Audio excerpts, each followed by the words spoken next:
You must have heard a story of the shepherd boy and villagers. How a shepherd boy tricked villagers by crying wolf came and laughed about it. Then you must know the moral of the story. Of course. It's just 2 words, never lie. But let's change the moral a little, never lie, unless absolutely necessary. It's more convincing.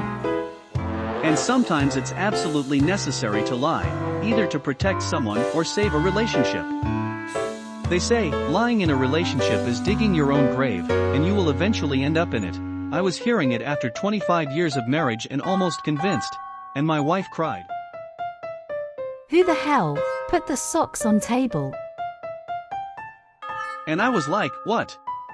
It must be the bloody cat. Before I realized we don't have any cats. Yeah, I am a bad liar. But how can I teach you how to be a good liar when I am myself a bad one? Yeah, a good liar is one who knows how to lie badly. If you're a bad liar, that's actually a good thing. A little bit of stress or guilt when you stretch the truth, or blatantly mislead someone means you're not a psychopath. Still, if you want to look and sound more convincing next time you ditch plans, because you're not feeling well or get to the office late because of traffic, there are ways to bolster your lies with body language. When you find yourself in one of these situations, backed into a corner with only a good lie to get you out, you want to make sure it's a good one. And there are, in fact, some strategies you can use to make your lies more believable. One recent study attempted to decode deception by surveying people on their self-reported ability to lie. The study authors found that those who consider themselves good liars used a mix of 4 verbal tactics: keeping the statement clear and simple, telling a plausible story, using avoidance/being vague about details, and embedding the lie into an otherwise truthful story. Essentially, the best liars tell clear, realistic lies without a lot of detail, and they try to work the untruth into a story that is already true. Of course, it's not just what you say, but how you say it. To tell a good lie, you'll also need to match your behavior to your words. This is hard to do effectively, which is why the shady, obviously lying car salesman has become such a trope.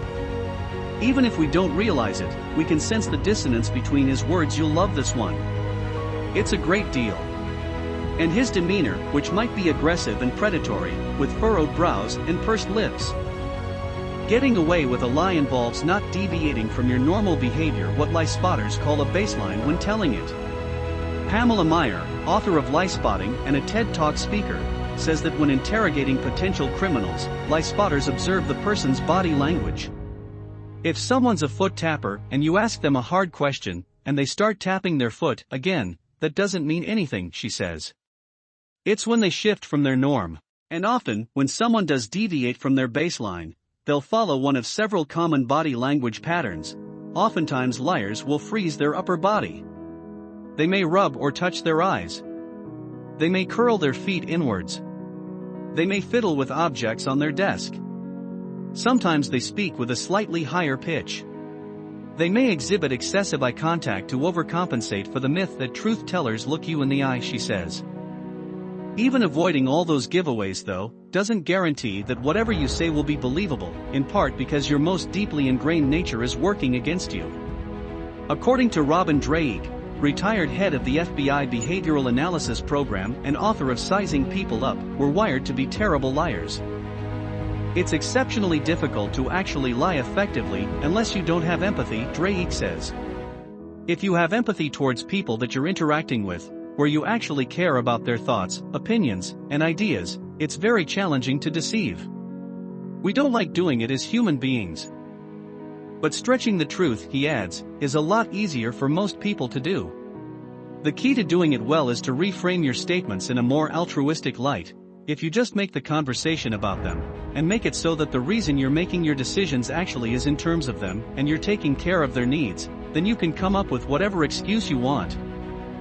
According to Dreeke, this means using one or more of 4 tactics. You seek their thoughts and opinions, you talk in terms of their priorities, you validate them, and you give them choices. For example, let's say your colleague invites you to after-work drinks. You don't feel comfortable admitting you just don't want to, but it's possible that maybe you've had a bit of a sore throat today. Instead of trying to come up with an elaborate lie explaining why you can't attend, it's easier to tell them that you're worried you're getting sick and wouldn't want to risk giving them your cold. While it may involve some exaggeration, it's a lot easier to go this route and convince someone you're telling the truth than to tell an outright falsehood. Of course, use these techniques sparingly. To be clear, this isn't a story about using your powers for evil. Almost any deception carries the risk that you'll lose someone's trust. But if you bend the truth judiciously and on a small scale, you'll be able to pull off deceptions ranging from good, a surprise party, to harmless, getting out of plans. As a side effect, you might even get better at catching a liar in their tracks.